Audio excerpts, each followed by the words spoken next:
Hi, it's Pastor Andrew, and this is the Unveiled podcast. You may notice that Mallory's not here. It's a little different this week. It's the middle of the summer, so we're all kind of doing all sorts of things. But welcome to the Unveiled podcast.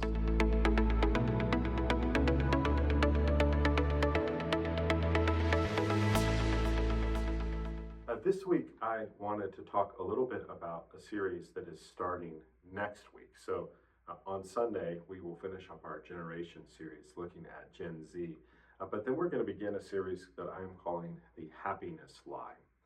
And this is part of the general teaching, the general spiritual principle I've been trying to teach over the last 6 months here at the church. So whether it was from a perspective of forgiveness or a perspective of gratitude or the perspective of seasons in our lives, one of the things that I've been trying to talk about is the inner transformation, and how while we often focus on things outside of us and this person saying this or this circumstance in our life being different, and having those outside circumstances dictate how we feel, as a Christian, that process is reversed, that it is our internal, our heart transformation that dictates how we are able to live into the circumstances of our life.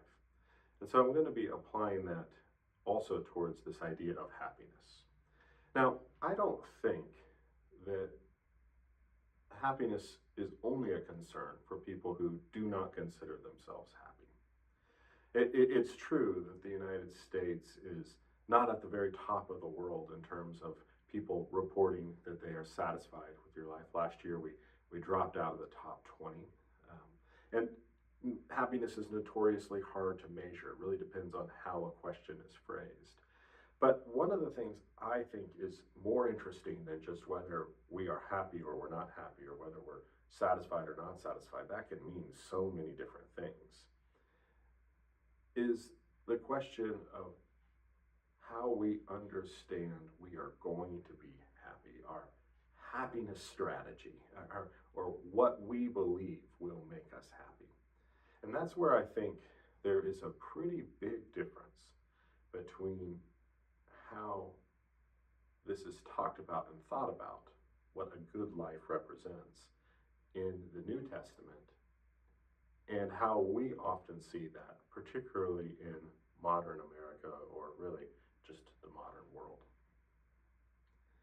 And one of the things that we're going to start out this week looking at is how Jesus presents who are happy or blessed.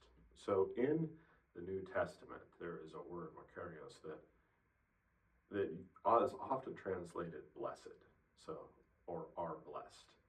And so in a very famous passage called the Sermon on the Mount, Jesus preaches, also in Luke, but in Matthew, it's called the Sermon on the Mount, and Jesus preaches what are often referred to as the Beatitudes, and traditionally we'll translate those of blessed are the. And we are going to use a translation that changes that a little bit to get a different perspective on it, because the Greek word, obviously, and the English word, they never quite line up, and so this kind of emphasizes a different part, and it's gonna talk about that in terms of happy. So happy are those. And so one of the points I want to make here is to say that Jesus actually does talk about what will ultimately make us happy, what will ultimately lead to the good life, so to speak. The hard part for us is going to be that what he says is going to challenge us.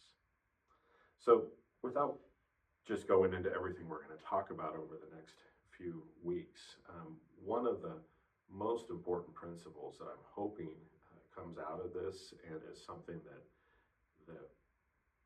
that we all put in our spiritual tool bag, is that one of the ways that we look at happiness in our culture, at least in the way it's presented, is that there is some way that we can engineer the circumstances of our life, whether it is to buy a product, whether it is to do these 10 easy steps, whether it is to get this job or do those kinds of things, where we can imagine that what a happy life would be a life that does not have problems, a happy life where all our expectations are met, where everything we would want to happen happens. Now, obviously, that's a kind of version of happiness that really requires a society like ours, where people can imagine that they have enough power in the world to engineer your circumstances. So it would just not have been an understanding of happiness that would have worked for a medieval peasant, for example, who, no matter what they did, is going to work that land that their parents worked and their children will work and that they worked for generations on. And that's just not how they're going to understand their life or what it is to be happy.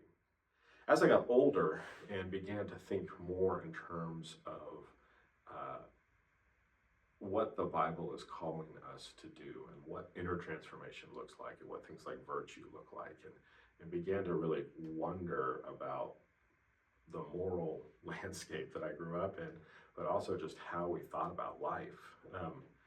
I looked back at my life to different places and times where I've been in different countries or been in different kinds of groups, religious groups, spiritual groups, churches, and just saw that really a lot of things play into how you understand happiness in your life. And so that's really what's behind this series is I want to get into how we understand what we believe will make us happy and what Jesus actually said on the subject. And my hope is that what that might enable you to do is to find some new avenues for understanding what your life could be and what God might be calling you to. And at the same time, give you resources to see through a lot of the illusions that we are presented as to what our life is supposed to be. And so I'm really excited about the series, and I can't wait to see you at church or online. And oh, one other thing about the series that we'll be doing is that I'm going to be ahead in terms of preaching, and so we will be releasing a version of the series that's particularly, of the sermon that's particularly formatted in the app or on those Sundays, so that if you're gone and you just want to see the sermon, it will be a little bit faster formatted, easier to understand, and so those will be available there for those of you particularly that participate with us digitally. So I'm grateful to be in this church with this incredible digital ministry, grateful for Mallory and others, and I look forward to this series, and I'll see you soon.